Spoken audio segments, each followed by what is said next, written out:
Pembicara Netpi kita kali ini adalah Naga Sugara. Pria yang berasal dari kota Solo ini berjuang keras untuk sukses setelah keluarganya jatuh bangkrut di awal masa perkuliahannya. Setelah lulus kuliah, 3 pekerjaan sekaligus dijalaninya di kota Bandung, yaitu bekerja di sebuah pabrik mebel, menjadi asisten di kampus, dan menjadi freelance programmer. Hidupnya tidak banyak berubah karena untuk sukses ternyata bekerja keras saja tidak cukup. Beruntung, Naga bertemu dengan bisnis Tiens. Setahun setelah berjuang di Tiens, Naga mencapai peringkat bintang 8 dan beberapa bulan setelahnya menerima reward free luxury card, yaitu BMW. Saat ini Naga Sugara telah menerima special cash reward card, yacht, plane, villa, dan jaringan bisnisnya telah berkembang kuat di Indonesia dan di luar negeri. Inilah success story Naga Sugara. Saya lahir di Solo, di Jawa Tengah. Saya di Solo sampai saya lulus SMA. Saya aslinya orangnya sangat pemalu dan introvert. Kuper, nggak banyak temen. Saya SMP-nya SMP Bintang Laut di Solo. Kalau ada orang Solo pasti tahu di Jalan Selamat Riyadi itu jalan utamanya. Terus SMA-nya Negeri 3, cukup terkenal SMA negeri di sana. Saya masih ingat waktu SMP disuruh guru musik nyanyi satu-satu di depan kelas. Itu saya 3 hari nggak bisa tidur. Sampai saya dilatih mami saya, dan benar-benar sampai hampir nangis waktu itu, karena benar-benar saya takut Bapak Ibu. Dan karena bisnis ini saya bisa bicara dengan ribuan orang, luar biasa bisnis ini. Jadi nggak usah takut, Anda nggak bisa ngomong, santai. Ada yang bilang, Pak saya itu nggak bisa ngomong, Pak saya itu susah ngomong. Lah itu barusan ngapain? Ngomongnya semangat pula ya. Bisa, sebetulnya semua orang bisa asal mau. Ada sekolahnya kok public speaking. Di sini Anda diajarin gratis, nggak usah bayar Bapak Ibu ya. Gratis, sukses pula, sehat lagi. Jadi saya orangnya pemalu, minder, anak mami lah pokoknya. Temen saya tidak banyak karena saya paling senang temen sama yang namanya komputer. Saya dari kecil suka ngulik-ngulik komputer, main game. Sebab komputer itu kalau ada apa-apa tinggal di off. Nah, saya lulus SMA tahun 94. Setelah lulus, saya harus melanjutkan kuliah. Saya pilih yang jauh, sengaja jauh. Waktu itu kebetulan SMA saya study tour ke Bandung. Nah, saya sedikit terkesan, wah Bandung ini kok dingin, kan Solo panas ya. Bandung ini kok dingin dan kayaknya oke, udah kuliah di sini aja deh. Singkat cerita, kuliah di sana. Saya kuliah di sana dan orang tua saya punya usaha yang lumayan. Jadi dibilang kaya ya enggak, dibilang miskin ya enggak, ya biasa-biasa saja. Saya keluar negeri juga enggak pernah. Mobil waktu itu ada 1, tapi kalau direm itu mobilnya mau datang. Jadi papi saya kalau usahanya ternak ayam Bapak Ibu. Kalau balik itu sampai denger. Kenapa? Karena kalau direm mobilnya cik, kampas remnya habis itu loh.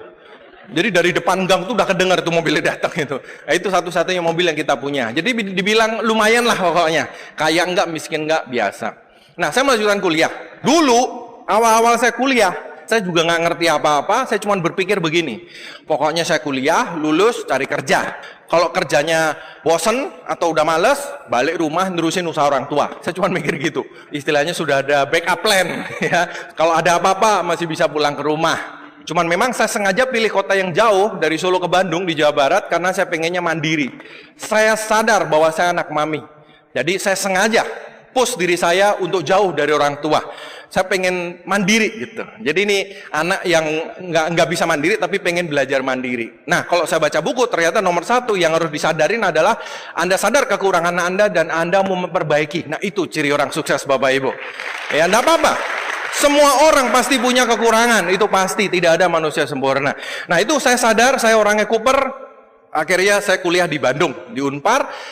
Setahun setelah saya kuliah, tiba-tiba saya terima surat dari orang tua. Yang nulis adalah mami saya. Mami saya itu lulusan SMP, Bapak Ibu. Dan kalau nulis gak karuan. Jadi saya harus berdoa untuk ngerti maknanya ini apa. Ya, tulisannya gak karuan dan ejaannya juga. Gitu.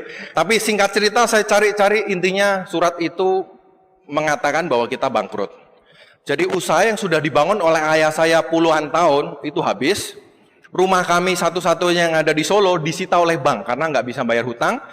Tentu mobilnya juga hilang, semuanya hilang. Dan biaya kuliahnya nggak ada.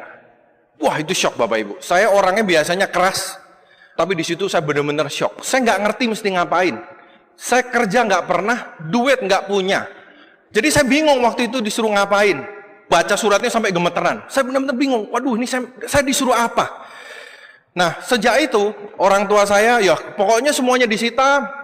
Kita tempat tinggal juga nggak ada, cuman untungnya kalau di Solo tuh kita saudara banyak banget. Ya di Solo tuh mami saya tuh saudaranya kalau nggak salah 8, papi saya tuh 9. Belum lagi nenek saya punya adik, adiknya pun anaknya banyak banget lah. Pokoknya di Solo itu saudara aja, ketemu di mana-mana. Jadi banyak yang nulungin. Orang tua saya ada yang nampung, intinya tinggal di rumah saudara. Nah cuma namanya numpang, tetap kan nggak enak, betul nggak? Kalau numpang itu kan kalau hari pertama, wih selamat datang saudara, wah layanin baik. Hari kedua masih begitu, hari ketiga nih kapan pulangnya gitu. Betul nggak? Jadi buat yang numpang ingat itu ya. Ya, numpang itu kan ngerepotin lama-lama. Jadi akhirnya triknya gimana? Pindah-pindah Bapak Ibu. Ya, setiap berapa lama pindah. Sempat juga ngungsi ke Malang, menenangkan diri karena waktu itu kita diserbu oleh penagih hutang, dihina-hina orang, semuanya komplit lah. Itu benar-benar masa-masa gelap dalam kehidupan kami. Berat sekali. Nah, untungnya kakak saya kuliah tapi di Salatiga dekat Solo. Untungnya ada paman yang oke lah membantu kita untuk biaya kuliah. Jadi saya bisa meneruskan kuliah meskipun waktu itu juga sambil bingung. Utang kita keluarga juga banyak banget. Bingung. Untung saya bersyukur sekali saya di Bandung Bapak Ibu. Jadi tidak terlalu ngerti keadaan di Solo seperti apa. Kakak saya yang paling ngerti. Jadi diteror penagih hutang apa itu mengerikan sekali. Dan kita nggak bisa apa-apa. Nah, ya sudah ada paman yang bayai. Akhirnya saya bisa meneruskan kuliah. Akhirnya saya kuliah. Nah, di tengah kuliah saya ditawarin sebuah bisnis. Saya kan orangnya suka ngitung-ngitung. Saya ngitung-ngitung begini. Kalau lulus kuliah, kerja, betul kan? Jalurnya kan begitu biasanya, kerja. Kerja hasilnya berapa? Saya tanya-tanya. Tanya-tanya dulu. Sebab katanya begini, kalau Anda pengen tahu masa depan Anda, gampang. Lihat orang yang sudah mengerjakan apa yang Anda kerjakan 5-10 tahun dari sekarang. Nah, kira-kira jadi kayak begitu. Katanya begitu. Berarti kan saya kuliah, lulus dari kerja. Nah, saya cari info dulu nih. Kerja gaji berapa, setahun naik berapa? Karena rata-rata naik 10%. Nah, di situ saya hitung. Hutang keluarga. Dengan asumsi umur saya sekitar 65 tahun lah ya, bisa kerja keras. Itu saya bisa bayar hutang keluarga itu kalau saya tabung kira-kira anggap aja 10-20% seperti itu saya bisa bayar hutang keluarga. Itu kalau saya mati hidup kira-kira 6 kali Bapak Ibu. Kebayang nggak? Jadi bingung. Cuman waktu itu ya sudah, saya kuliah aja. Terus kemudian saya ditawarin sebuah bisnis dari teman kos sebelah. Ini katanya bisnis tanpa modal bisa sukses. Apaan tuh? Ternyata bisnis MLM. Bulet-bulet cari orang. Waktu itu saya nggak ngerti ini apa. Cuma saya di follow up terus. Makanya kuncinya itu, follow up terus. Jangan cuma sekali ya. Saya di follow up, akhirnya saya join. Bukan Tiansi. Tiansi udah sukses dari dulu nih. Akhirnya singkat cerita katanya kalau ngikutin bisa sukses tanpa modal. Kerja keras saya nggak pernah takut. Ya sudah, akhirnya saya jalanin mati-matian. Kuliah hampir saya tinggal. IP-nya dari IP 3, kemudian semester depan IP-nya 2, kemudian semester depan IP-nya 0 Bapak Ibu. Sebab saya pikir percuma gitu loh. Saya kuliahnya sambil jalan. Akhirnya saya mati-matian di bisnis itu. Wah, saya presentasi ke sono kemari, saya komitmen, saya keluar ke seluruh dunia bahwa saya akan sukses. Setelah 1,5 tahun, bonus saya terbesar di MLM tersebut adalah dalam 1 bulan ya, itu Rp100.000. Itu saya sebulan presentasi 15-30 kali. Naik motor ke sono kemari, itu motor yang tadi Anda lihat tuh. Itu motor teman sejati saya itu. Nah, kampusnya pinter atau kurang ajar, tergantung sudut pandang. Transkrip nilai dikirim ke orang tua Bapak Ibu. Orang tua saya baca, papi mami saya baca, dia nggak ngerti. Kasih ke kakak saya. Wah, kakak saya nyemprot saya di telepon. Saya di telepon disemprot. Kamu itu loh ya, kita ini sudah nggak punya apa-apa, sudah dibantu kuliah. Kok bisa-bisanya kamu kuliah nilainya hancur kayak gini? Sehancur-hancurnya nilai, minimum kan IP-nya 1 atau 0,1 gitu kan. Kalau 0,0 itu kan kebangetan. Kalau 0,0 itu kan artinya nggak hadir sama sekali, betul nggak? Ya saya diem aja sih, emang bener yang diomongin gitu. Saya dimarahin gitu. Sejak saat itu saya bilang saya nggak mau join MLM lagi. Kenapa? Ngomong kosong. Leadernya di panggung pakai jas ngomong gini gitu. Saya jalanin 1,5 tahun, bonus terbesar Rp100.000. Saya naik motor ke sono kemari, katanya suruh presentasi 15 kali, saya lakukan. Selama hujan, asal nggak banjir aja saya pasti berangkat. Nah sejak itu saya balik ke kuliah. Saya kejar semester padat, terus kemudian akhirnya beres, saya bisa melanjutkan kuliah, IP dari 0 balik ke 3, dan terakhir saya lulus IP-nya 3,0 Bapak Ibu. Tepuk tangan, susah itu. Jadi kuliah sudah komplit Bapak Ibu. Saya IP 0 pernah, IP 3 pernah, dia asistenin teman seangkatan pernah. Karena saya turun angkatan kan. Ngasistenin juga pernah, udah komplit, udah kenyang. Sambil kuliah itu ada beberapa teman saya nawarin MLM. Dia kan nggak tahu background saya apa. Datang ke kos nawarin MLM. Ini gak ada yang bagus gini-gini. Saya cuma diem dengerin. Oh, kamu udah berapa lama di situ? Oh, 3 bulan. Jalanin dulu 1 tahun. Kalau kamu masih semangat seperti ini, baru boleh balik ke saya lagi. Weh, Profesor MLM diceramain anak bawang. Enak aja. Jagoan MLM. Meskipun ada tanda bintang, tapi gagal gitu. Tapi kan saya merasa saya sudah 1,5 tahun. Saya merasa saya paling tahu mengenai MLM seluruh dunia. Ada lagi teman saya datang, cewek nawarin MLM lain lagi. Saya cuma diam dengerin. Wah, dia penuh semangat. Saya bilang, lu udah jalanin belum? Belum. Lo akan tahu. Nggak segampang itu. Gue udah pengalaman. Lo coba jalanin deh ya. Kalau setahun masih semangat kayak gini, baru cocok kita nanti ngobrol. Woi, pulang. Ya. Nah, itu berlanjut sampai saya lulus kuliah. Saya lulus tahun 99. Jadi 5 tahun Bapak Ibu. Dari tahun 94. Nah, setelah lulus saya cari kerja. Ternyata susah banget. Dan saya pikir IP saya 3, tempat saya kuliah adalah salah satu yang terbaik di Bandung. Gampang ngelamar kerja saya. Ternyata bener. Puluhan lamaran saya ajukan, saya diwawancara, tes IQ, bulet-bulet suruh jumlahin, suruh gambar pohon, suruh gambar ini, gambar itu. Yang pernah tes IQ pasti ngerti lah ya sama psikolog gitu. Ternyata ditolak. Saya sampai nggak ngerti nih, kok apa salah saya? Nyari kerjaan susah bener. Saya ngelamar ke PNG, ke Astra, ke Honda, ke Toyota, kemana-mana deh. Ternyata ditolak semua. Dari sekian puluh yang saya kirim, akhirnya ada satu yang nyangkut. Dia telepon saya. Pak, lamaran Bapak sudah kami lihat. Kayaknya Bapak kandidat yang bagus untuk posisi ini. Tapi Pak, kita masih mau cari kandidat yang lebih bagus lagi. Jadi bulan depan, kalau nggak ada kandidat yang lain, Bapak kita hubungin lagi. Kurang ajar saya pikir ini. Cuman ya nggak punya pilihan. Sebab dari semua yang saya kirim lamaran kerja itu nolak semua. Ini yang terakhir ini. Kalau ini ditolak pun saya harus mulai lagi ngirim berapa puluh lagi kan. Sebab waktu itu benar-benar saya nggak punya koneksi, nggak punya duit. Saya ngelamar kerjaan dari koran. Kalau hari Sabtu Minggu itu kan banyak lamaran kerja tuh. Atau dari kampus. Di kampus kan bisa di papan pengumuman itu. Nah, untunglah Bapak Ibu. Sebulan kemudian tidak ada kandidat yang lebih bagus daripada saya. Selamat Bapak dapat kerjaan. Nah, kerjanya itu ceritanya jadi manajer pabrik. Judulnya manajer pabrik, ya, factory manager. Pegawainya 20. Gajinya UMR naik dikit. Tapi gaji pertama setelah saya terima Bapak Ibu, dengan bangga saya menulis surat ke paman saya. Terima kasih atas bantuannya selama ini, tapi sekarang sudah tidak perlu dikirim lagi karena saya bisa mandiri. Dengan bangga sekali saya kirim suratnya Bapak Ibu. Bangga, berdiri kaki sendiri. Senin sampai Jumat saya kerja di pabrik. Pagi sampai sore. Hari Sabtu nganggur. Saya pikir daripada nganggur saya ngajar aja. Ya, saya ngajar di tempat saya kuliah. Saya ngelamar jadi dosen, tapi ternyata jadi dosen ada syaratnya. Seminggu harus ngajar berapa SKS. Nah, saya tidak bisa, saya kan kerja di pabrik. Saya hanya kosong hari Sabtu. Akhirnya saya jadi asisten praktikum. Ya lumayan lah ngajar. Ya ngajar jadi asisten praktikum. Dapatnya juga paling dikit sebulan kalau nggak salah cuma berapa ratus ribu gitu. 200 atau 300 gitu. Terus malam hari daripada saya pikir saya nganggur, hobi saya dari dulu ngulik-ngulik komputer. Saya mulai terima orderan program. Ya ini pengalaman saya berbisnis konvensional, bangun nama. Ya sebetulnya malu juga sih nawar-nawarin ke teman, ada mau bikin program nggak, ada mau bikin program. Kalau saya di TI itu tugas akhir, itu bikin makalah apa, bikin skripsi apa, programnya boleh boleh dibikin orang lain, memang boleh. Jadi di TI-nya sendiri analisanya yang penting. Jadi teman-teman saya tawarin, mau bikin program nggak, mau bikin program nggak, mau bikin program nggak. Ternyata ada yang entah kenapa percaya saya Bapak Ibu. Akhirnya saya terima, saya bikin, ya dengan jungkir balik lumayan, hasilnya sekian ratus ribu satu program. Nama saya di dunia programmer butuh waktu kira-kira 2 tahun, baru mulai tambah terkenal. Sampai ke kampus lain, ke ITB, ke ITENAS tuh beberapa sampai pesan ke saya juga, lumayan terkenal. Nah itu awalnya. Jadi saya setiap hari itu pagi sampai sore kerja di pabrik, sore sampai malam bikin program. Sabtu ngajar, pulang bikin program. Hari Minggu bikin program, paling ke gereja, santai-santai dikit. Hidup saya seperti itu.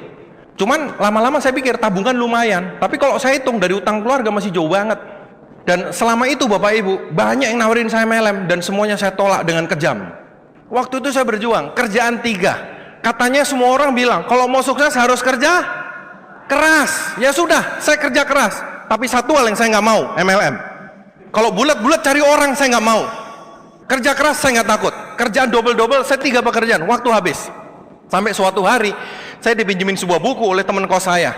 Bukunya judulnya Rich Dad Poor Dad. Saya tanya, ini buku apa? Kata, ini buku bagus, kamu bawa aja. Ya sudah, saya pinjam, saya bawa ke pabrik. Waktu istirahat siang, saya makannya cepat-cepat, saya baca. Wih, bukunya menarik. Dia cerita konsep aset. Apa membedakan orang sukses dengan enggak? Katanya membedakan orang sukses dengan enggak adalah benda yang terletak di antara dua telinga kita, otak kita, sudut pandang kita, sikap kita. Itu ternyata yang menentukan. Pada saat saya baca buku itu, saya merasa kepala saya ini kayak dibuka, Bapak Ibu. Tek. Saya kerja keras, pagi siang sore malam, pagi siang sore malam, duit lumayan, meskipun masih jauh, sudah lumayan, sudah mending daripada kalau kerja cuma satu. Tapi saya merasa jalannya belum kelihatan, ujungnya nggak jelas. Saya pengen sukses. Orang tua saya setelah bangkrut penyakitnya keluar semua. Orang bilang uang itu nggak penting, bohong. Orang yang bilang uang nggak penting belum pernah ngerasain nggak punya uang. Saya jamin. Itu mungkin orang tuanya kaya, dia ngomong aja. Coba gunting kiriman orang tua, berani nggak? Orang yang belum pernah nggak punya uang, nggak ngerti rasanya nggak punya uang, Bapak Ibu. Penyakit orang tua saya keluar semua. Dioperasi sana sini, kok bisa operasi? Untungnya dibantu oleh saudara-saudara. Kalau nggak ada saudara-saudara, aduh saya udah nggak tahu. Operasi berkali-kali, papi saya itu udah operasi 6 atau 7 kali, Bapak Ibu. Pada saat bangkrut, pikiran kemana-mana, stres berat. Maksud saya apa? Jangan bangkrut, Bapak Ibu. Anda bangun TNC, bangun pohon uang Anda dari sekarang. Jangan nunggu, jangan nunggu. Anda nggak pernah tahu Anda perlu bisnis ini tuh kapan. Bangunlah bisnis ini dari sekarang. Karena untuk bangun aset perlu waktu. Jadi di situ saya lihat penyakitnya keluar semua. Waduh, tangannya kalau malam gemeteran, lututnya sudah nggak bisa kerasa. Lutut kaki itu sampai nggak kerasa katanya, kayak nggak punya kaki. Saya ditelepon di Bandung, kan saya bingung Bapak Ibu. Saya bingung, saya merasa saya disuruh apa? Saya udah melakukan semuanya. Pernah karena bikin komputer itu kan saya di duduk bawah, depan komputer bisa jam-jaman. Tulang ekor saya pernah waktu itu saya batuk, tulang ekornya mungkin keseleo atau apa, saya jatuh di kamar mandi nggak bisa berdiri. Akhirnya saya diantar temen naik mobil ke dokter, nggak sembuh juga, akhirnya cari tukang urut, akhirnya lumayan. Setelah tukang urut saya mulai bisa jalan lagi. Di situ saya mikir, gila, saya baru kerja keras segini aja, badan udah ngomel badan ini. Gimana nantinya? Terus mau jadi apa ini? Bingung saya Bapak Ibu waktu itu. Nah, waktu dipinjemin buku itu, pikiran saya kebuka, celek. Kuncinya di aset. Sehebat-hebatnya Anda, sekuat-kuatnya Anda, sehari berapa jam? 24 jam. Nggak pernah nambah. Ada yang bisa 25 jam? Nggak usah jauh-jauh. 24 jam 2 detik aja. Ada yang bisa? Nggak ada. Waktu kita sama. Sehebat-hebatnya orang, waktunya sama, tenaganya sama. Jadi ternyata kuncinya kalau Anda pengen sukses, aset. Karena dari aset dapat passive income. Wih, kaget saya baca buku itu. Pikiran saya terbuka, ini kuncinya. Jadi kalau Anda mau sukses Bapak Ibu, saya sarankan Anda baca bukunya. Nah, berlanjut ke buku yang kedua, Cash Flow Quadrant. Wah, cara bangun aset, saya tertarik nih. Ternyata kuncinya aset. Sebab waktu saya udah habis. Waktu aja udah kurang. Waktu itu saya mulai agak terkenal jadi programmer. Jadi orderan dari mana-mana, udah nggak kuat, nolak-nolak Bapak Ibu. Wih, keren ya. Dulu nyari-nyari, kemudian waktu itu udah nolak-nolak. Udah nggak kuat soalnya. Ya, aduh nggak bisa, saya lempar ke programmer lain, karena udah nggak kuat, habis waktunya. Saya lanjut ke buku kedua, bangun aset kan? Wah, ini cara bangun aset, segera saya baca. Ada 3 cara bangun aset. Pertama, punyailah perusahaan bersistem, bikin pabrik, supermarket, nggak punya duit. Cara yang kedua, beli franchise. Franchise yang bagus mahal. Kalau franchise yang biasa banyak, tapi kan banyak juga yang tutup. Teman saya ngambil franchise banyak gagal. Kalau mau yang mantap, yang mereknya kuat, yang terkenal, mahalnya amit-amit juga, MM-an. Wah, 2 ini nggak bisa nih, duit nggak punya. Nomor 3, wah ini saya baca. Katanya, modal kecil hasil besar. Ini yang saya cari. Saya baca MLM, bukunya salah cetak Bapak Ibu. Bukunya salah cetak. Saya tidak setuju. Setahu saya MLM bukan seperti itu. Ya, bukunya saya tutup, saya kembalikan. Saya nggak mau pokoknya MLM. Tapi sayangnya Bapak Ibu, pokoknya pikiran aset itu masuk di kepala saya, muter terus. Aset, gimana? Bangun aset gimana? Saya nggak tahu nih gimana. Suatu hari, ya mungkin doa saya akhirnya dikabulkan. Suatu hari saya pulang ngajar di kampus.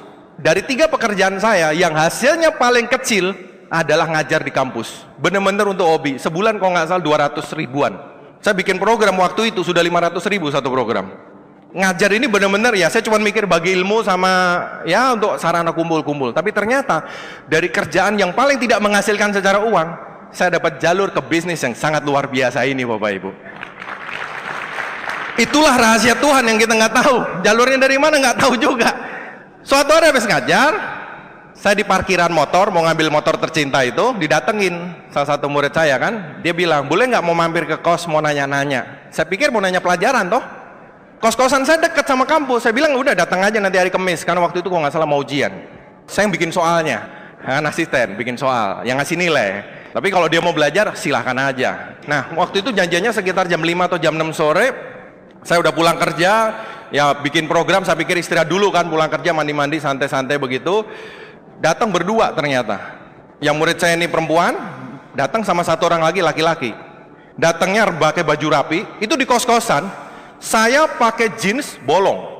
Jadi jeans saya bret-bret, rambut saya gondrong. Terus kemudian programmer man, harus cool dong.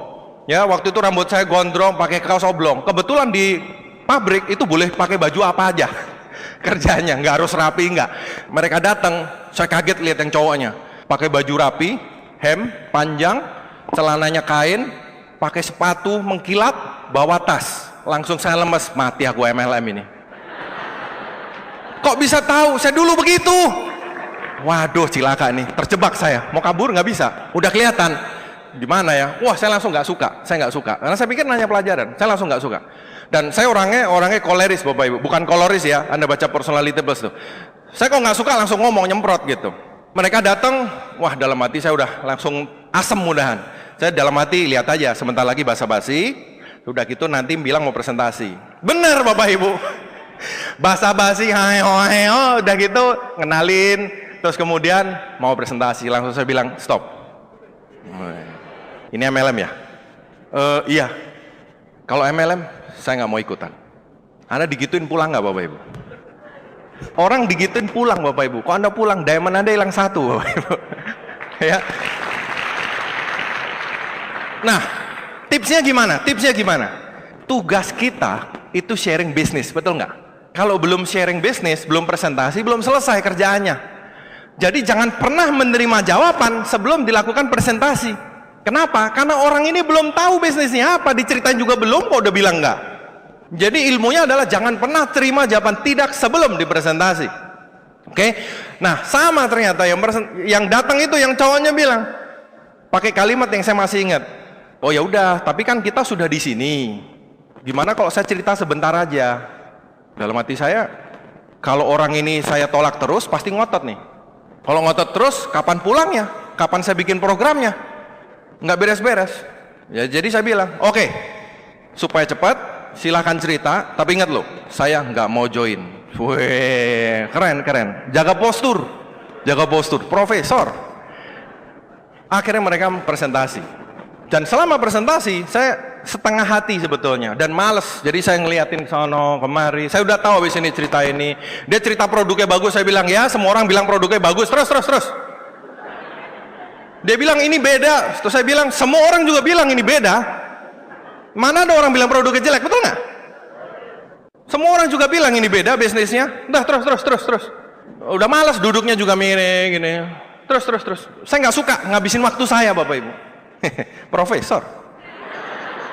Profesor dilawannya. Nah, mereka presentasi terus. Kok yang cewek sudah mengkeret. Karena nilainya saya pegang. Karena ngasih nilai saya, aneh-aneh. Potong nanti nilainya ya. Mana yang cowok ini kan nggak kenal saya. Cerita. Nah, kemudian saya nggak mau dengerin, tapi sayangnya saya nggak bisa nutup telinga. Betul nggak? Itu sayang sekali Bapak Ibu. Terpaksa saya mendengar. Jadi dia cerita. Ada beberapa hal yang masuk di kepala saya. Yang pertama yang masuk adalah produk. Dia cerita, produknya bagus. Dia cerita kesaksian, ibu kosnya sembuh, ininya sembuh.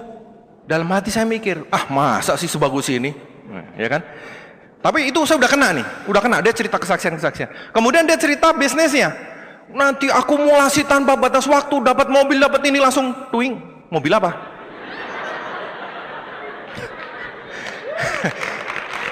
Langsung saya tanya, mobil apa?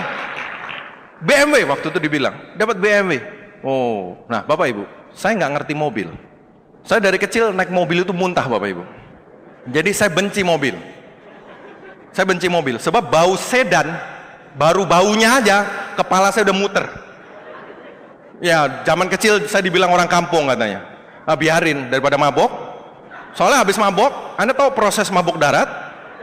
Asam lambung naik, kepala pusing, keringat dingin. Bisa 1 jam kayak gitu baru muntah Bapak Ibu. Setelah muntah, ulangi dari awal. Iya. Apalagi kalau perjalanan jauh, kan sering dari Solo ke Surabaya, itu kan berapa jam? 6 jam, 5 jam. Aduh, jadi saya lebih suka naik mobil itu yang semakin goyang makin enak itu. Kalau yang sedan itu ya, apalagi di perempatan itu direm, itu hati saya mau copot dulu. Itu dulu itu. Parah ya, nggak apa-apa, gitu aja punya BMW juga kok sekarang. Saya kasih tips. Ada yang mabok darat di sini? Ngaku aja lah, nggak apa-apa. Demanya juga begitu kok dulu. Ah, nggak apa-apa. Tipsnya adalah supaya Anda sembuh mabok daratnya adalah belajar nyetir. Penting. Belajar nyetir mobil sendiri, jangan mobil orang lain. Ya. Jadi Anda harus punya mobilnya dulu dong. Belajar nyetir. Begitu nyetir mabok hilang. Nah, tapi ini dulu nih. Jadi saya nggak ngerti mobil. Mobil itu saya cuma ngerti yang model Niaga, Kijang gitu ya. Nah itu saya paling hobi naik itu, paling mending lah, masih mabok tapi paling mending. Kalau sedan tuh anti banget. Jadi waktu dibilang dapat BMW, saya ingat saya BMW ini merek sedan deh. Saya cuma nanya, itu harganya berapa? Saya nggak tahu mobil. Dia bilang 400 juta. Wih, saya cuma hitung, wah ini akumulasi tanpa batas waktu, saya tanya. Iya, coba diulangin. Maksudnya omsetnya ditumpuk tanpa hangus, tanpa batas waktu dapat? Itu dijawab iya. Wih, tapi kan jaga postur, jaga postur. Malu kok ketahuan mau kan malu. Jadi dalam hati saya cuma mikir, kalau akumulasi saya pasti bisa dapat mobil, saya jual bayar hutang Bapak Ibu. Belum lunas, tapi lumayan sudah nyicil. Saya cuma mikir itu. Jadi waktu itu hati saya udah kebat-kebit, tampangnya selalu cool. Jadi maksud saya, kalau Anda ketemu prospek yang kayaknya galak banget, itu mungkin sudah tertarik dalam hatinya Bapak Ibu. Ya santai aja men, santai aja. Terus kemudian selesai, saya di follow up. Ya, janjian lagi, saya di follow up. Nah, di follow up kuncinya adalah jangan pernah nanya orangnya mau join atau enggak. Itu pertanyaan haram. Sebab waktu itu kalau saya ditanya, karena saya masih bingung nih. Saya kan nggak mau MLM, tapi ternyata kok yang dikirim bisnisnya MLM lagi nih. Saya itu kebat-kebit. Aduh, saya trauma banget lah soal MLM itu. Keliling ke sono kemari, presentasi, nanti diketawain lagi. Kalau bisa jangan deh. Tapi kok hasilnya gede ya. Nah bingung kan? Katanya bisa bangun aset juga. Bingung gitu loh. Kalau waktu di follow up saya ditanya, kamu mau join nggak? Pasti jawaban saya enggak. Untungnya saya nggak pernah ditanya. Saya cuma disetelin visi di waktu itu pembagian reward di Rusia. Tahun 2000 kalau nggak salah. Pembagian reward Tianji di Rusia. Beliau mengatakan, tuh gak lihat tuh, kamu terima mobil kayak begitu. Terus tiba-tiba dia ngeluarin formulir, seret. Dia ngasih bolpen ke saya. Udah, kamu join aja. Wah. Dan saya bodohnya Bapak Ibu, bolpennya saya ambil, saya tanda tangan, saya join Bapak Ibu. Bodoh sekali saya itu. Bener. Begitu tanda tangan saya bingung. Loh, saya ngapain tadi itu? Iya, bener. Udah pokoknya kamu minum produknya aja dulu. Saya pikir, bener juga ya minum produk. Kalaupun nggak kepake sama saya kirim ke orang tua kan lagi sakit ini itu. Saya cuma mikir itu, ya udahlah tanda tangan. Setelah itu baru bingung. Oh iya, kenapa nih ya? Ada apa dengan naga ini? Itulah prosesnya. Ya, jadi 2 orang yang mengenalkan bisnis ini Bapak Ibu, yang membukakan pintu, yang meskipun awalnya saya tolak. Setiap kali ada yang nawarin MLM ke saya tolak dengan mentah-mentah. Sebetulnya bukan karena saya benci MLM Bapak Ibu. Saya tuh pengen sukses, tapi saya merasa MLM ini tidak benar gitu loh. Karena saya merasa sudah berjuang. Banyak orang menyamaratakan semua MLM itu sama, padahal kan beda sekali, beda. Makanya yang penting Anda presentasi dulu, biar orang itu tahu. Ya, jadi benar-benar saya bersyukur kalau bukan mereka berdua yang datang, mungkin saya udah tolak mentah-mentah, udah kabur terkencing-kencing itu yang menawarin. Meskipun saya galakin seperti itu, mereka masih mau terus-terusan untuk mempresentasikan bisnis ini kepada saya. Bapak Louis Tendean dan Ibu Ferawati, Bu Feve. Benar-benar Bapak Ibu, kalau yang datang orang lain mungkin nggak kuat saya gitu kan. Ya, karena ya waktu itu saya benar-benar saya pengen sukses tapi apa ya, jadi kayak sebel gitu loh sama MLM. Pengen tapi ya pengen suksesnya gitu loh. Jalan terserah. Kalau MLM, wah dulu udah pernah nyoba kok gitu. Oke, jadi singkat cerita, saya join, saya kembangkan bisnis ini. Nah, ada juga yang nanya, Pak, kalau gitu apa bedanya bisnis Tiansi dengan yang lain? Kan MLM ada banyak. Data APLI, Persatuan MLM Indonesia mengatakan, setiap minggu di Indonesia ada MLM baru. Setiap minggu. Jadi setahun ada sekitar 50 lebih. Banyak yang bohong-bohongan, namanya money game, hati-hati. Banyak yang MLM beneran. Tapi Bapak Ibu, tidak banyak yang tahan lama. Tidak banyak yang tahan lama. Kalau Anda pengen bangun aset untuk passive income, untuk dapat freedom, pilih yang 6 pilarnya kuat. Ini penting sekali. Karena saya sudah tahu dari sebelum Tiansi pun, saya bangun MLM yang sebelumnya, itu saya udah capeknya luar biasa. Capek. Nggak sulit, tapi capek. Otomatis dong, namanya ngedouble pekerjaan. Ya pasti capek dong. Anda pengennya kan double income. Capeknya double, ya lumrah, wajar gitu. Nanti kok hasilnya udah lebih gede daripada pekerjaan utama, terserah Anda mau full time atau enggak, kan gitu. Jadi udah pasti capek. Sebelum capek, kita harus tahu dulu bisnis yang kita jalanin ini beneran nggak untuk jangka panjang. Jangan sampai cuma sebentar bubar. Saya ada temen itu, setiap ketemu nawarin MLM baru, Bapak Ibu. Setiap ketemu, setahun bisa 2 kali dia nawarin saya MLM baru lagi. Terus saya cuma mikir, kapan dia mau bikin asetnya? Apa nggak capek bangun lagi? Dan satu hal lagi, apa omongan orang-orang di sekitar dia ya? Setiap berapa bulan sekali selalu bilang, ini lebih baru, ini lebih bagus. Lah kan sebentar lagi juga jadi lama. Iya kan? Jadi maksud saya adalah pada saat kita pilih yang kuat, Bapak Ibu, ya, dan kita lihat 6 pilar dari Tiansi. Nah, ini hal yang membuat saya aman dan nyaman membangun bisnis ini. Dan sampai hari ini Bapak Ibu, 15 tahun di bisnis ini. Artinya apa? Bisa banget untuk jangka panjang. Ya. Nah, yang pertama adalah Anda harus tahu perusahaannya dulu siapa. Banyak yang perusahaannya nggak jelas, banyak yang produknya minjem. Waduh, bahaya sekali perusahaannya produknya minjem. Produk kita punya sendiri, perusahaannya jelas di Tianjin. Siapa di sini yang sudah pernah datang ke pabriknya Tiansi di Tianjin? Angkat tangan. Anda bisa lihat, sudah banyak sekali. Terima kasih. Jadi itu beneran. Ya, pabriknya gede banget. Bahkan sekarang sedang membangun universitas di sekeliling yang jauh lebih gede. Mr. Lee ini adalah salah satu orang terkaya di China. Kalau Anda ngikutin berita, tahun lalu China sudah menjadi nomor 1 pertumbuhan ekonomi dunia, Bapak Ibu. Mengalahkan Amerika loh. Amerika sudah kalah. Ya, dan kalau majalah Time sering mengadakan 100 orang terkaya di mana gitu, termasuk di Indonesia. Nah, waktu di China selalu Mr. Lee ini ada di 100 besar. Penduduknya sekian miliar, bisa masuk 100 besar, naik turun sih peringkatnya, tapi di situ-situ aja. Artinya apa? Yang kita ajak kerjasama ini perusahaan yang kuat dan dahsyat, Bapak Ibu. Mr. Lee ini dulunya orang kampung miskin, datang ke kota namanya Tianjin, bangun bisnis Tiansi. Awalnya bukan dibikin MLM, Bapak Ibu, tapi kemudian tahun 95 dibikin MLM dan meledak sampai ke luar negeri. Makanya dia selalu terharu kalau melihat orang dari yang nggak punya apa-apa tiba-tiba jadi from zero to hero. Dari yang nggak apa-apa jadi sukses, itu dia paling seneng. Kenapa? Karena itu ngingetin dengan masa lalunya beliau. Dan kemana-mana beliau juga nyumbang sosial kemana-mana. Di situ kita bisa melihat, wah beliau ini leader yang luar biasa yang bisa kita ikutin bisnisnya, Bapak Ibu. Ya, Mr. Lee genuine, bener. Yang kedua, perusahaannya bagus, pemiliknya luar biasa. Kalau produknya jelek percuma. Produknya luar biasa. Saya sekeluarga sudah pakai produknya 15 tahun. Dari awal saya jalanin bisnis ini sampai sekarang. Ayah saya, tadi saya sudah cerita, keadaannya seperti itu. Ya, sudah dioperasi berkali-kali. Pada saat saya join Tiansi, saya baru ketemu Tiansi itu tahun 2001. Ingat, saya bangkrut tahun 95. Ada jeda panjang sekali tanpa produk Tiansi itu. 2001, langsung semuanya minum produk Tiansi. Pak, apa nggak kemahalan, Pak? Enggak. Karena saya sendiri ngelihat, Bapak Ibu. Papi saya waktu dioperasi, itu ke Singapura, ke Jakarta, pernah nih operasi jantung. Ini saya ingat sekali, karena saya nganter. Jantungnya sesek. Papi saya udah lama diabetes, Bapak Ibu, dari umur 35. Jadi pada saat bangkrut itu merajalela penyakitnya. Diabetes tuh galak sekali. Gulanya tuh nyerang kemana-mana, salah satu nyerang jantung, udah sesek. Ke Jakarta, sama dokternya disuruh diring, dicari ke dokter jantung yang paling hebat. Disuruh ring, dipasang ring. Jadi kayak cincin dimasukin ke saluran. Oke, dipasang. Sekali pasang kok nggak salah 4 atau 5. Total sama dokter bla bla bla bla 250 juta kira-kira.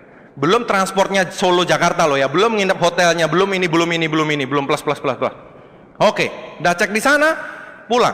Selisih 2 bulan, balik lagi, kok sesek masian. Balik lagi ke Jakarta. Dicek sama dokternya. Terus papi saya bilang, iya ini kenapa sesek ya? Terus dokternya bilang, loh bapak ini diabetes ya? Loh iya dok, kan udah dari dulu, umur 35 diabetes. Semua filenya selalu ada diabetes, maksudnya udah tertulis itu dari dulu diabetes gitu. Dokternya bilang, oh pak, kalau diabetes nggak boleh diring, harus di bypass. Bapak sih nggak bilang dulu diabetes, gimana caranya kita nggak bilang? Udah ada semuanya di filenya, tapi apa boleh buat? Akhirnya di bypass lagi di Singapura Bapak Ibu, habis lagi sekian ratus juta. Terus pernah di Singapura waktu pulang, jalan di depan rumah sakit, mau pinggir jalan, itu tiba-tiba dadanya sakit, ambruk di pinggir jalan, tidur gitu. Jadi saya sendiri ngelihat proses sakitnya kayak apa, nunggu di rumah sakitnya kayak apa. Banyak orang sukanya nabung buat nanti, bayar rumah sakit, bayar dokter, sama aja. Bedanya Anda plus bonus sakit loh. Dengan Tiansi jauh lebih murah. Hasilnya bagaimana? Sudah minum 15 tahun. Dulu, ayah saya kok dari Solo, ini yang sebagai patokan ayah saya, kalau mami saya lebih kuat. Ya, mami saya khasiatnya masih lebih bagus, paling soal ini apa, kalau naik tangga lututnya mulai sakit gitu ya. Sekarang setelah minum Tiansi udah berkurang jauh, masih sedikit tapi udah berkurang jauh. Nah, papi saya dulu kalau naik pesawat, ini cerita produk ya, dari Solo ke Bandung, pesawatnya tuh 45 menit kira-kira. Pesawatnya 45 menit, istirahatnya 1 hari Bapak Ibu. Jadi nyampe Bandung, tidurnya seharian dulu istirahatnya. Kebayang, perjalanan 45 menit istirahatnya 1 hari. Jadi dulu mau apa-apa udah susah, nggak bisa. Makanya kalau ke luar negeri biasanya saya ajak mami saya aja. Karena udah ngeri ngajak papi ini. Sekarang Bapak Ibu, naik pesawat 45 menit sampai Bandung, istirahat kira-kira paling 1 jam. Udah gitu saya ajak keliling ke kebun binatang sama anak-anak saya, bisa Bapak Ibu. Tahu kebun binatang? Jalan lihat gajah, jalan lihat macan, jalan lihat apa. Tahun lalu saya ajak ke Bali. Saya ajak ke Bali sengaja. Saya milih hotel 1 minggu, saya booking hotel dekat pantai. Jadi kalau ada apa-apa bisa langsung masuk lagi gitu. Sengaja saya ajak jalan-jalan di pantai Bapak Ibu untuk ngetes sudah kuat belum nih papi ini. Ya, maksudnya ajak main ke pantai sama anak-anak saya, sama cucu-cucunya gitu kan. Ternyata kuat Bapak Ibu. Seminggu di Bali nggak ada keluhan. Luar biasa Tiansi ini. Terus tahun lalu bulan awal tahun, itu tahun sebelumnya lagi yang ke Bali. Tahun lalu awal tahun saya ajak ke China. Papi saya di Solo ngurusin stokis. Sering cerita mengenai Tiansi, tapi kan belum pernah lihat. Perjalanan dari Jakarta, penerbangan ke Beijing itu 8 jam. Pesawatnya aja kalau dari dulu ya, dari Solo ke Bandung 45 menit, istirahatnya 1 hari. Kalau terbang Jakarta Beijing 8 jam, istirahatnya berapa hari ya? Ngerti kan? Makanya saya ngeri ngajaknya, nggak berani. Akhirnya kemarin setelah Bali saya coba bisa berhasil lancar. Awal tahun kemarin bulan Maret saya bikin tur kecil, hanya 8 orang. Lebih mahal tentu karena pengennya santai, nggak buru-buru karena orang tua ya. Kita ke pabriknya Tiansi juga, kita lihat wah mereka seneng banget dan lancar sekali ke sana, ke Tiananmen dan seterusnya. Itulah hasil dari produk Tiansi Bapak Ibu. Itu yang saya lihat sendiri. Maksud saya gini, umur di tangan Tuhan, iya saya tahu. Tapi tugas manusia untuk berjuang. Dan hadiah yang terbaik yang bisa Anda berikan ke orang tua Anda dan ke anak Anda adalah kesehatan Bapak Ibu. Kesehatan, betul. Hadiah yang lain oke lah, rumah, mobil itu bagus. Tapi yang nomor 1 kesehatan. Karena dengan kesehatan dia bisa ngapa-ngapain, itu jauh lebih bahagia Bapak Ibu.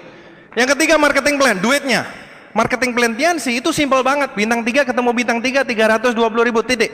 Jadi dibikin memang simple, marketing plan dan bonusnya besar. Bintang 8 itu bonus leadership itu sampai 10 kedalaman. Itu uang pensiun Anda nantinya Bapak Ibu. Kalau ada yang belum sadar nanti ikutin NDT itu.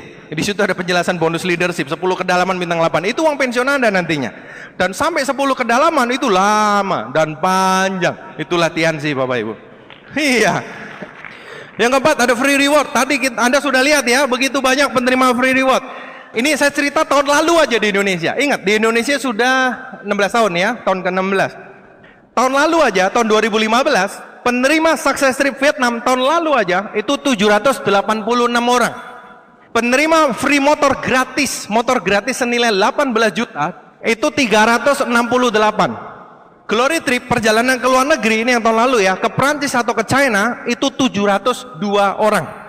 Dan penerima mobil niaga gratis senilai 180 juta itu 45 orang. Itu hanya tahun lalu. Belum kita ngomong special reward, car, yacht, plane, dan villa. Supaya Anda tahu bahwa, wih, rewardnya banyak banget. Itu di luar bonus bulanan. Itu bukti dari bisnis Tianxi. Dan yang keenam, next, konferensi internasional. Setiap tahun diadakan konferensi internasional. Yang tahun ini diadakan di mana?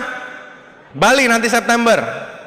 Yang tahun lalu diadakan di Prancis. Ini kalau kelihatan kita memecahkan rekor dunia, membuat tulisan terpanjang dengan jumlah orang terbanyak masuk Guinness Book of Record. Ini gambar waktu diliput CNN, masuk ke berita dunia di mana-mana. Jadi maksud saya adalah ini perusahaan besar. Tianxi membuat konferensi internasional di mana-mana, dan kebetulan September ini kita menjadi tuan rumah di Bali, Bapak Ibu. Datang ke sana semua, lihat Tianxi seperti apa, lihat. Anda akan ketemu orang Pakistan, orang Inggris, orang Jepang, orang Afrika, orang Jerman, dari mana-mana yang membangun bisnis Tianxi. Anda bisa lihat ini bisnis gede banget. Jangan percaya sama tetanggamu yang bilang Tianxi nggak jalan gitu loh. Ya, datang sendiri lihat. Cuman ke Bali, Bapak Ibu. Itu konferensi besar, konferensi internasional. Kita bersyukur Tianxi mengadakan konferensi internasional seperti itu. Itu pilar kelima. Pilar keenam adalah sekolahnya. Kita punya sekolah bisnisnya, support sistemnya yaitu One Vision. Dan di sini, kalau untuk yang baru, saya sangat menyarankan untuk Anda memiliki starter pack, yaitu panduan bagaimana Anda membangun bisnis ini dari awal, dan Anda bisa mengikuti PBO-nya. Jadi udah ada sekolahnya, sudah diberi step-stepnya. Dari pengalaman leader-leader yang sudah berhasil, termasuk yang di depan ini, disarikan menjadi One Vision, Bapak Ibu. Sudah ada cara kerjanya, tinggal Anda ikutin saja. Kalau Anda pengen bangun aset, ikutin saja. Nah di sini kita lihat 6 pilar. Kalau Anda pengen bangun aset, 6 pilar, pilih yang kuat.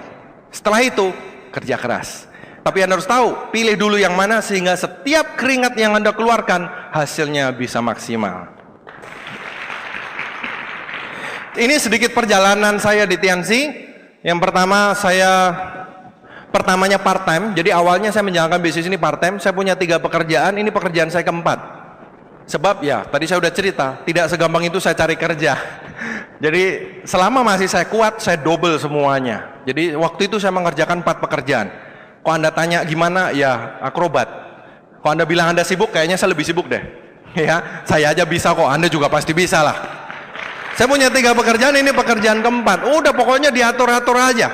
Awalnya saya part-time 6 bulan, 4 pekerjaan. Karena saya merasa nyari kerja susah, apa yang bisa saya lakukan, sikat semua. Cuman lama-lama kan tidak kuat Bapak Ibu. Badan meskipun minum Mooncort dan minum kalsium tetap aja babak belur juga waktu itu. Bulan ke-7 saya full timer di bisnis ini.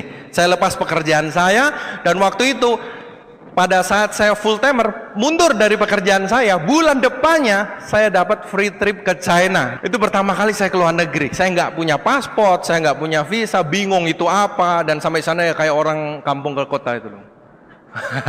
Ya makanya saya senang banget kalau ada teman-teman yang baru pertama kali ke luar negeri, ada yang pertama kali naik pesawat, ada yang pertama kali ini, aduh inget masa lalu banget gitu loh ya. Keluar negeri yang paling susah itu adalah pecah telurnya. Itu saya masih ingat, waktu saya di China itu makan semeja makan sama upline dan sama yang lain-lain juga. Waktu itu ada Pak Rudi M. Nur, Pak Rudi Muhammad Nur ya, upline kita semua. Beliau cerita, "Gak, kamu sudah berapa kali ke luar negeri?" Saya bilang, "Wah, saya baru pertama Pak, ini juga udah syukur udah sampai sini." Terus beliau bilang, "Oh, ke luar negeri yang paling susah itu yang pertama kali.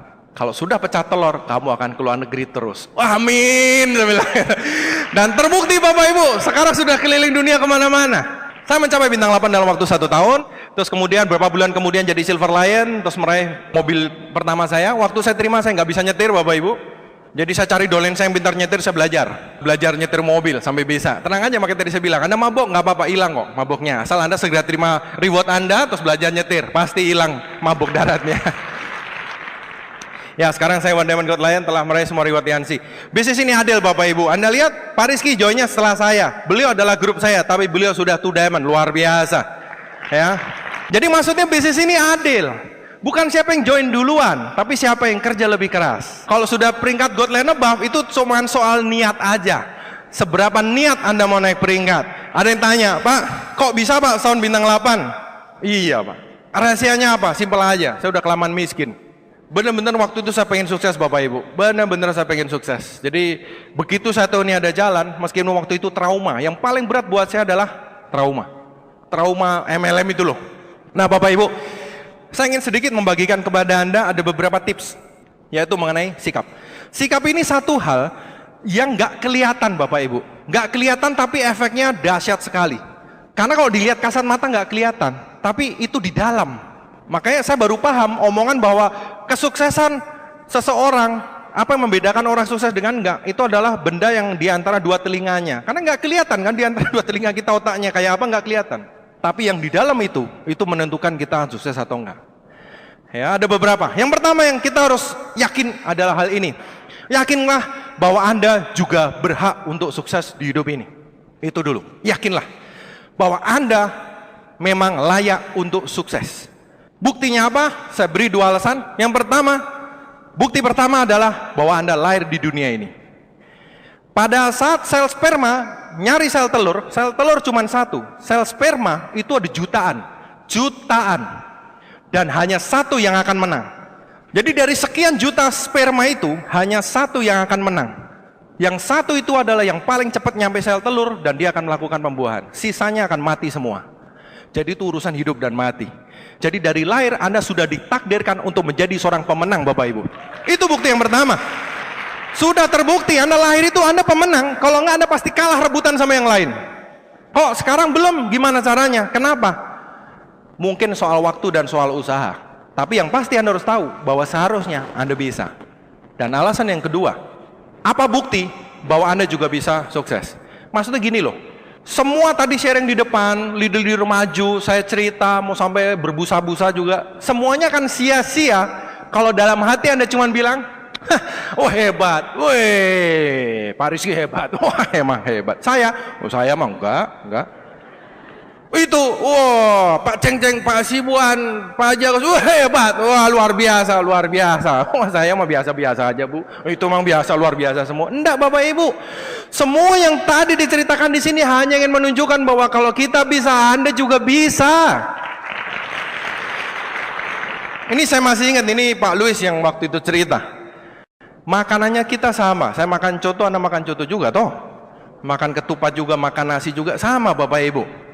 Jadi kalau Anda setiap hari berdoa, apapun agama Anda berdoa bahwa Tuhan Maha Kuasa dan bahwa Tuhan Maha Adil. Kalau orang-orang itu bisa berhasil, artinya Anda juga pasti harusnya bisa berhasil. Kan Maha Adil Bapak Ibu. Maha Adil tuh nggak main-main loh. Bener-bener harusnya bisa. Cuman mungkin mereka-mereka di depan ini sudah membayar harganya. Sudah melalui prosesnya. Sekarang giliran Anda Bapak Ibu untuk membayar harganya untuk impian Anda. Jadi Anda harus yakin dulu bahwa Anda akan sukses. Dan orang sukses itu antusias. Lihat, kelihatan nggak tuh wajahnya? Saya orangnya melankolis Bapak Ibu. Saya nggak suka yang meledak. Aslinya nggak bisa meledak-ledak. Emang ledakannya nggak banyak. Suruh joget juga susah banget nih. Antusias, tapi saya belajar untuk jadi antusias. Karena antusias itu semangat. Antusias itu berasal dari bahasa Yunani. Artinya apa Anda tahu? Tuhan berada di dalam diri saya. Itu namanya antusias. Artinya itu.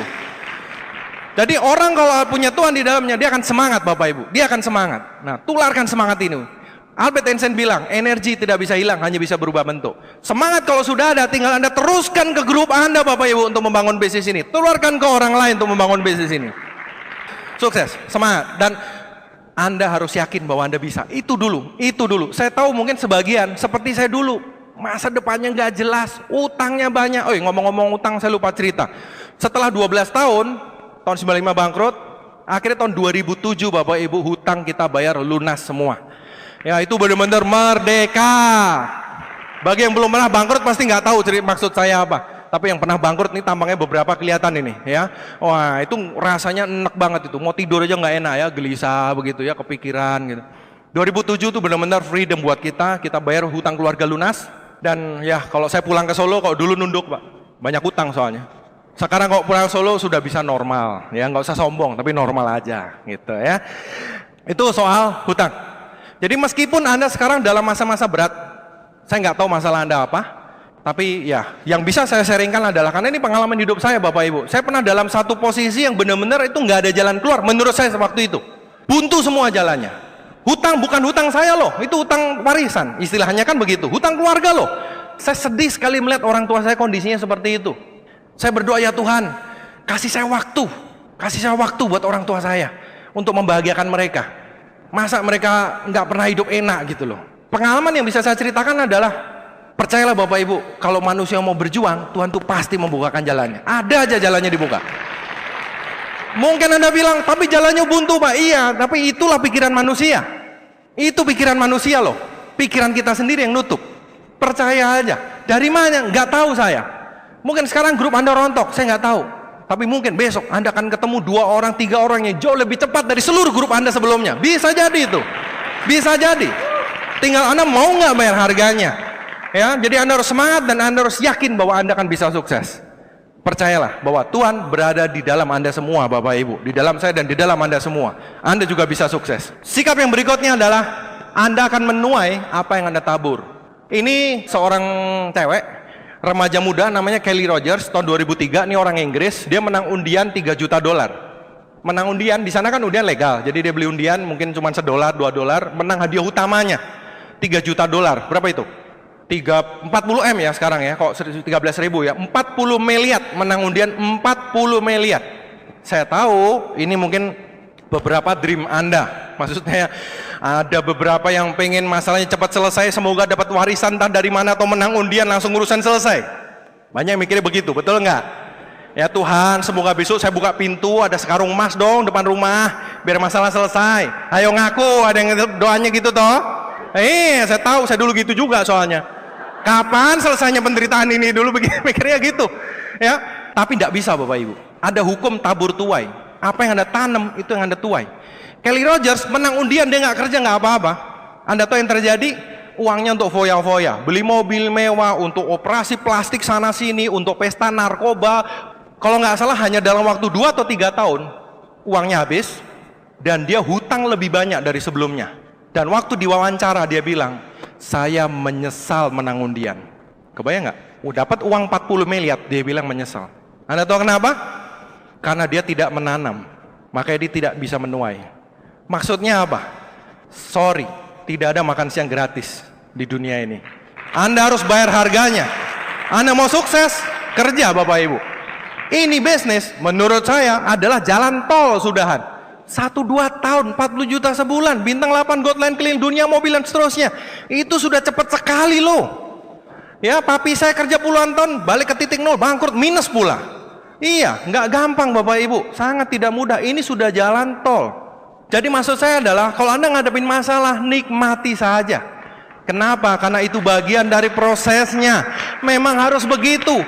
Kalau Anda nggak nanem, Anda nggak mungkin bisa nuai. Nanti Anda dapat bonus kegedean, stroke malah nanti. Betul loh, malah kaget loh. Coba Anda bayangin penghasilan Anda sekarang. Kalau nolnya tambah 1 lumayan nggak? 0 di belakang ya, bukan di depan. Nolnya tambah 1 di belakang. Lumayan nggak? Lumayan banget. Hidup Anda berubah nggak? Iya. Kok nolnya tambah 1 lagi? Woi. Pikirin bener loh, ayo. Pikirin bener coba. Apa yang kira-kira berubah Bapak Ibu? Saya kasih tahu, semuanya akan berubah. Ya, itu udah hidup yang baru banget. Mas tuh beda banget. Itu udah dunia yang berbeda. Nah, siap nggak? Siap nggak? Karena saya percaya juga Bapak Ibu, kan Tuhan Maha Kuasa. Yang namanya Maha Kuasa itu kan mau ngapain ngasih apapun bisa, betul nggak? Siapa di sini yang punya anak kecil SD kelas 1, kelas 2 di rumah? Oke, misalkan nih, Anda punya anak SD, misalkan Anda sudah mencapai peringkat eksekutif director, bonus Anda sudah miliatan. Anak Anda kelas 1 SD, kelas 2 SD datang pagi-pagi. Ini sekarang ini ceritanya ya. Pak, minta uang saku. Oh, berapa Dek? Dompet Anda keluarin. 50 juta. Buat apa Dek? Ada aja. Dia ngasih Anda senyum manis dan cuma bilang, ada aja. Anda eksekutif director, bonus miliatan, duit di lemari banyak, cash tinggal diambil. Dan Anda membangun bisnis ini untuk keluarga Anda. Pertanyaan saya, duitnya Anda kasih nggak ke anak Anda 50 juta? Coba pikirin baik-baik dulu. Ngasih nggak? Duit ada loh. Anda berjuang untuk keluarga, untuk anak Anda loh. Ini minta duit 50 juta. Anda kasih nggak? Kenapa nggak dikasih? Belum saatnya. Kenapa? Anda takut dia bawa duit 50 juta ke sekolah diculik jangan-jangan. Atau buat beli apa nggak tahu. Jadi nanti Anda ngasih bukannya nggak mau ya, belum saatnya aja. Jadi kalau ngasih nanti malah bikin kacau, betul nggak? Nah, Itu kita sebagai orang tua manusia aja bisa mikir Bapak Ibu. Dan saya yakin yang Maha Kuasa juga melihat seperti itu. Duit ada. Ya, semuanya ada. Dikasih bisa, saat itu juga bisa, saat ini pun juga bisa. Tapi sudah layaknya kita sudah terima. Untuk terima ini siap enggak? Kalau kita dinilai belum siap, nggak akan dikasih. Belum dikasih, bukan nggak dikasih, belum dikasih. Jadi tugas kita sebagai manusia adalah kita berjuang, kita tunjukkan kepada Tuhan bahwa kita layak untuk mendapatkan reward, mendapatkan hasilnya Bapak Ibu. Dan saya beritahu pada Anda Bapak Ibu, pada saat keran rezeki ini dibuka, keran berkat ini dibuka, wah hasilnya tuh melimpah ruah, luar biasa sampai nggak kepikiran Bapak Ibu. Nggak masuk akal kadang-kadang, kok bisa gitu loh ya. Jadi Anda pasti harus menanam dulu, tanamlah hal-hal positif. Ya karena Anda akan menuai hal-hal positif. Kita di bisnis ini untuk jangka panjang. Jadi sesuatu yang bertahan lama itu pasti positif. Hal negatif nggak bisa tahan lama. Makanya ada satu buku bagus, Berpikir dan Berjiwa Besar. Ya, jadi maksud saya adalah tanam yang positif, Anda akan tuai hal positif. Sikap berikutnya, siaplah untuk bekerja keras menghadapi tantangan yang akan datang. Saya suka mengibaratkan bisnis ini tuh kayak naik gunung. Benar-benar itu kan daki ke atas, bawa ransel, isinya perbekalan. Makin dekat puncak, makin pengen pulang, betul gak? Ya makin dekat target, makin pengen berhenti. Pasti gitu rasanya. Tuh lo deket, itu deket, tuh puncaknya kelihatan. Oh iya benar juga ya, kita jalan lagi. Capek lagi dia bilang, sebentar lagi, itu lo nyampe. Kita jalan lagi. Lama-lama gue pikir bulan juga kelihatan dari sini. Nggak nyampe-nyampe. Jadi maksud saya adalah jangan pernah berharap tantangan akan ringan. Seorang yang tanding tinju tidak pernah berdoa, ya Tuhan jangan sampai gua kena pukul. Kalau mau kena pukul jangan main tinju atuh. Iya kan? Doanya jangan begitu, doanya nggak boleh begitu. Karena kalau Anda mau maju, namanya maju itu pasti mendaki. Doanya seorang petinju adalah, ya Tuhan, kalau sampai saya kena pukul, tolong saya supaya saya jangan jatuh. Dan kalau sampai saya jatuh, tolong saya supaya saya berdiri lagi untuk berjuang lagi. Itu doanya. Itu doa yang harus Anda doakan Bapak Ibu. Jangan pernah berdoa nggak ada masalah, nggak mungkin. Miskin banyak masalah, kaya juga banyak masalah. Masalah hanya akan selesai pada saat kita tidur di bawah pohon Kamboja Bapak Ibu. Itu baru selesai masalah. Selama itu nggak akan selesai. Jadi kalau punya banyak duit masalah, punya sedikit duit masalah, pilih mana? Sama-sama masalah loh. Mau beli apa lagi habis ini? Bingung juga loh. Nah, siapkan diri untuk berjuang. Mentalnya siapin. Fighting spiritnya siapin. Masalah akan selalu ada, jadi Anda udah siap. Dan dari pengalaman saya, setiap orang akan dites Bapak Ibu. Siapa yang ngetes? Yang Maha Kuasa. Dites, betul nggak Anda niat itu? Itu yang saya alamin. Macam-macam tiap orang beda-beda. Ada downline saya yang kemana-mana naik sepeda, baru serius-seriusnya jalan bisnis ini, sepedanya hilang Bapak Ibu. Ini kisah nyata, sepedanya dicolong orang. Padahal itu satu-satunya kendaraan dia. Kasihan sekali. Tapi itulah tesnya. Pilihannya dua. Satu, dia akan bilang, Pak, sepeda saya hilang Pak. Ini artinya saya tidak bisa bepergian dengan mudah. Saya tidak bisa bangun bisnis ini Pak. Pilihan pertama. Pilihan kedua, Pak, sepeda saya hilang Pak. Ini teguran dari Yang Maha Kuasa bahwa saya harus segera punya motor dan punya mobil Bapak Ibu. Pilih yang mana? Terserah Anda. Itu pilihan hidup Anda Bapak Ibu. Tapi kalau Anda mau sukses, pilih yang kedua. Nah, ada satu lagi Bapak Ibu, yang namanya fear atau ketakutan. Saya waktu membangun bisnis ini, itu takut sekali menjalani MLM lagi. Trauma men. Apa kata dunia? Saya jalanin MLM lagi. Bener, saya udah ngomong kemana-mana. Jadi gini Bapak Ibu, setiap orang itu pasti punya ketakutan. Tiap orang beda-beda. Saya nggak tahu takut Anda apa. Ada anak kos, badannya gede, fitnessan Bapak Ibu. Suatu hari teriak-teriak, tolong, tolong, tolong, tolong. Semuanya lari ke sana dan dia ada di atas meja, badannya gede di atas mejanya kecil, sambil tunjuk-tunjuk, ada kecoa di bawah Bapak Ibu. Kisah nyata itu. Ada orang takut sama kecoa, ada orang takut sama tikus, ada orang takut ditolak, ada orang takut presentasi, ada orang takut mengundang. Betul nggak? Iya, itu wajar. Ini ada kutipan nih, ini semoga kebaca ya. Ini dari Nelson Mandela, tokoh apartheid. Dulu waktu saya ke Afrika Selatan ya, ada saat ibu kotanya namanya Johannesburg. Diceritain sama tour leadernya, dulu Johannesburg itu hanya kota kulit putih. Kulit hitam nggak boleh masuk. Kalau ada kulit hitam masuk, orang Afrika ya, masuk, semuanya mendapat izin untuk menembak mati dia. Dahsyat nggak? Jadi benar-benar orang dipisahin hanya gara-gara warna kulit. Dulu seperti itu. Beliau ini berjuang sampai di penjara puluhan tahun, Bapak Ibu. Sampai akhirnya apartheidnya jatuh, dia jadi presiden pertama kalau nggak salah, dan sekarang di sana sudah nggak ada. Bahkan hebatnya, pada saat dia jadi presiden, itu ada di film Invictus kalau nggak salah, dia tidak mau dendam kepada orang kulit putih. Dia bilang, kalau kita jahat ke mereka sebagai balas dendam, kita sama jeleknya dengan dia. Kita tunjukkan kita lebih hebat. Jadi dirangkul semua orang kulit putih, mereka hidup bersama di Johannesburg, Bapak Ibu. Luar biasa nih, Nelson Mandela. Dahsyat sekali. Makanya seluruh dunia itu hormat sama dia, sama beliau ini.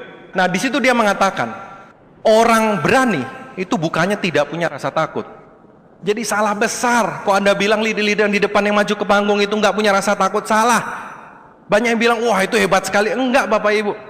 Di situ dikatakan, orang hebat itu bukan tidak punya rasa takut. Semua punya rasa takut. Orang tidak punya rasa takut itu adalah orang bodoh, Bapak Ibu. Orang ngawur, nggak punya perhitungan. Itu orang tidak punya rasa takut. Tapi orang berani adalah orang yang punya rasa takut tapi mengalahkannya. Itu yang namanya berani. Bukan nggak punya rasa takut. Jadi wajar. Bahkan seorang pendaki gunung terkenal, dia cerita, pada saat saya mau mendaki gunung yang tinggi sekali, yang persiapannya kadang berbulan-bulan, pada saat mau mendaki, saya akan cek diri saya. Kalau saya tidak punya rasa takut, saya berhenti. Itu hari yang tidak boleh saya mendaki gunung. Karena artinya, saya tidak punya insting, tidak punya perhitungan matang. Dia akan berhenti dulu. Dia akan ulangi lagi besoknya, sampai dia merasakan rasa takut, baru dia lawan, baru dia jalan. Jadi tidak punya rasa takut, itu nggak boleh malahan. Memang semua orang ada, dan itu normal. Yang Anda alami juga normal. Anda kalahkan Bapak Ibu, untuk Anda maju ke impian Anda berikutnya. Nah, rasa takut saya apa? Ya kalau dulu zaman kecil naik mobil ya. Nah itu rasa takut saya dari zaman kecil. Sekarang udah hilang. Dan ada satu lagi rasa takut saya, Bapak Ibu. Kepalanya kebalik. Kepala di bawah itu loh. Ya koprol. Itu saya takut sekali. Zaman SMP, ada pelajaran senam. Nah disuruh koprol. Itu saya takutnya luar biasa, Bapak Ibu. Takut sekali. Kalau hujan, baru senam. Jadi setiap hari olahraga, saya selalu melihat ramalan cuaca.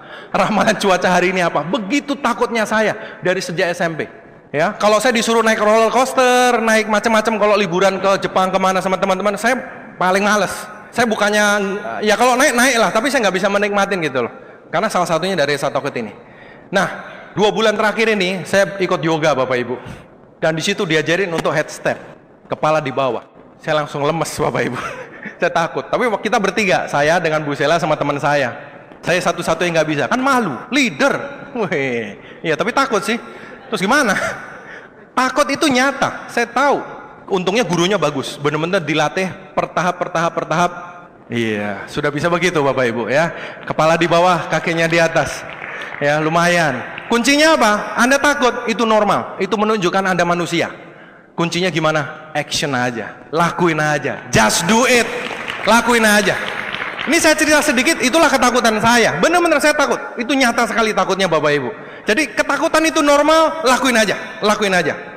Nah ini foto saya waktu masih imut-imut Bapak Ibu, bintang 5. Saya bintang 5 naik motor kesayangan saya, Honda Prima tahun 89. Sampai sekarang motor masih saya simpan, masih jalan. Ada di rumah saya, dipinjam sama teman saya. Tapi itu benar-benar motor yang menghasilkan miliatan untuk saya Bapak Ibu. Teman setia. Teman baru boleh banyak, teman lama jangan dibuang. Ya, ini motor perjuangan saya ya. Jadi kemana-mana. Ini kos-kosan saya sekarang udah nggak ada, sudah dihancurin. Tapi ibu kosnya masih ada di depan, masih jualan makanan seperti itu. Dulu zaman susah itu makan paling favorit saya adalah keluar dari gang sebelah kiri ada soto Surabaya. Ya itu murah, nasinya segunung, kuahnya banyak. Yang penting kenyang. Gaji UMR ya begitulah kira-kira ya waktu itu saya. Jadi saya ngalamin banget rasanya seperti apa. Nah ini Bapak Ibu, ada 2 hal. Yang pertama, ayah saya punya impian macam-macam, tapi nggak bisa karena kesehatan. Begitu kesehatannya ada, saya tes pelan-pelan. 1, ke Bandung dulu, saya ajak jalan-jalan ke kebun binatang, bisa. Tahun depannya saya coba ke Bali, keliling pantai, bisa. Tahun depannya lagi saya ajak ke Cina, terbangnya 8 jam ke Beijing, Saat 2 jam ke Tianjin, keliling-keliling di China dan lancar. Waktu itu sempat kedinginan ke Tiananmen, Bapak Ibu. Di Tiananmen itu lagi bertiup angin. Kita pokoknya salah koordinasi sama tour leadernya. Itu papi saya sampai gemeteran di situ. Wow, saya takutnya luar biasa itu. Ya, sampai saya copot baju, saya kasih ke si papi ini. Soalnya sampai gemeteran, Bapak Ibu.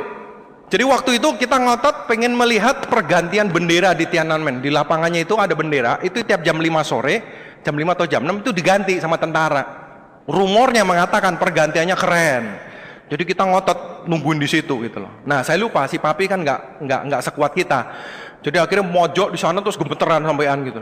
Saya tahunya juga agak telat. Jadi waktu tahu sudah badannya gemeteran begini, wah saya panik. Oh, ini kekeruan itu. Dan ternyata setelah ganti bendera nggak ada apa-apanya. Udah ditungguin lama sejaman, cuman dinaikin turunin, nggak ada upacara ini itu nggak ada. Ketipu deh. Ya tapi nggak apa-apa. Itu untuk ngetes ternyata masih kuat. Ya sampai di base kita langsung beliin air panas. Nah Bapak Ibu, orang tua saya itu Muslim, anaknya Katolik semua. Kok bisa begitu ya, ceritanya panjang. Tapi intinya saya percaya bahwa semua agama itu baik. Dream mereka ya nggak usah ditanya ya. Kalau Muslim dreamnya apa nomor 1? Haji. Tapi saya udah tahu kalau haji nggak kuat. Badannya kan 40 hari lama, belum antrinya. Wah nanti keburu telat nih. Waktu itu saya udah pulang dari China, saya udah lihat terbang 8 jam sudah kuat. Nah inilah melankolis Bapak Ibu ya, di tesnya bertahap. Terbang dari Jakarta ke Beijing 8 jam. Saya udah cek, Jakarta ke Mekah itu kan sekitar 8 atau 9 jam. Sama lah kira-kira lah ya. Kalau ke Beijing bisa, ke sono juga bisa. Nah tinggal nyari bareng siapa. Saudara saya nggak ada yang Muslim. Maksudnya saudara sepupu apa nggak ada. Bareng saudara nggak mungkin. Nah kebetulan itulah namanya jalan Tuhan Bapak Ibu. Kemarin pernikahannya salah satu Silver Lion di Bandung menikah. Nah saya datang, pulang. Ya iseng aja pulang, udah selesai ngobrol dengan Pak Jamal, dengan Pak Ruli, ngobrol, Pak Ruli bilang, iya nih gue lagi bingung, kenapa Rul? Iya, gue mau umroh, pulang umroh, cuman 1 hari ke Spanyol lagi. Sebab mereka bikin umroh dulu, baru jadwal Spanyolnya datang. Terus saya tanya, rombongan siapa? Rombongan keluarga, ternyata tour private, harganya 2 kali lipat memang. Soalnya nginepnya di hotel yang lebih bagus, terus deket Ka'bahnya, terus kemudian ikut tour ESQ kalau Anda tahu, tour premium. Rul, kok diselipin 2 boleh nggak Rul? Nitip 2 boleh nggak? Terus ya coba dibahas. Intinya singkat cerita, oke. Terus kemudian singkat cerita mereka berangkat dan ini foto waktu di sebelumnya tadi waktu foto di airport, ini waktu di sana dan sekarang ini mereka masih di sana. Ini foto khusus untuk Anda, ini baru dikirim kemarin. Ini baru dikirim kemarin malam. Saya kopiin dan pagi tadi saya barusan dapat di handphone fotonya waktu mereka naik bukit apa? Ada bukit yang katanya boleh naik boleh enggak? Oh Hira. Ya mereka naik, papi saya dituntun, Bapak Ibu turunnya juga dituntun. Tapi satu hal Bapak Ibu, kalau kita niatnya positif, pasti jalan itu ada aja. Ya saya bersyukur sekali masih diberi kesempatan oleh Yang Maha Kuasa untuk memberikan yang terbaik. Ya kalau ditanya soal umroh apa saya nggak ngerti. Waktu itu saya juga waktu nganter manasik ya, tapi ya itu dream mereka Bapak Ibu, itu dream mereka dan ya dengan Tianxi kesehatan itu luar biasa. Kok nggak ada Tianxi mungkin nggak kuat Bapak Ibu. Ya tapi dengan Tianxi perbaikan kesehatan dan sekarang orang tua saya bisa menunaikan ibadahnya di sana. Luar biasa. Banyak hal Bapak Ibu. Ya Bapak Ibu, saya tahu banyak di antara Anda yang mungkin punya impian. Dan Anda mungkin sudah menyerah terhadap impian Anda. Mungkin sudah begitu lama impian Anda pendam. Ya, pendam di bawah tanah. Bahwa Anda melihat aja nggak berani Bapak Ibu. Tapi Bapak Ibu, Anda sudah lihat bahwa bisnis ini merubah begitu banyak orang di seluruh dunia. Ribuan orang berubah hidupnya karena bisnis ini. Hari ini saya ceritakan kepada Anda perubahan hidup saya. Saya bukan siapa-siapa. Dulu dihina kita sekeluarga. Nggak ada yang ngelihat. Naga Sugara itu siapa? Nggak ada yang tahu Bapak Ibu. Ya kita diketawain, kita banyak hutang, rumah aja nggak punya. Tapi kalau kita punya impian, saya ajak Anda Bapak Ibu, gali impian Anda. Malam ini pikirkan impian Anda. Ambil impian Anda dan Anda tata baik-baik impian Anda. Dan Anda katakan ke diri Anda sendiri bahwa Anda akan mengejar impian Anda kemanapun itu Bapak Ibu. Kenapa? Karena hidup hanya satu kali. Begitu banyak orang mencari jalan untuk mencapai impiannya. Hari ini Anda sudah ketemu jalannya, sudah terbukti. 16 tahun di Indonesia, 25 tahun di dunia. Begitu banyak orang terwujudkan impiannya karena bisnis ini. Gali impian Anda Bapak Ibu. Ya, Anda ingat baik-baik impian Anda dan katakan selalu kepada diri Anda, suatu saat nanti pasti akan terwujud. Dan pada saat Anda mengejar, sebetulnya Bapak Ibu, impian Anda itu juga jalan kepada Anda mendekati. Itu saya yakin sekali. Saya nggak tahu dengan Anda. Kalau saya zaman dulu, kalau hanya 1-2 tahun kerja keras, banteng tulang, kurang tidur demi orang tua saya, demi anak saya nggak masalah. Ya, selamat berjuang Bapak Ibu, selamat mengejar impian Anda. Hidup ini luar biasa. Sukses.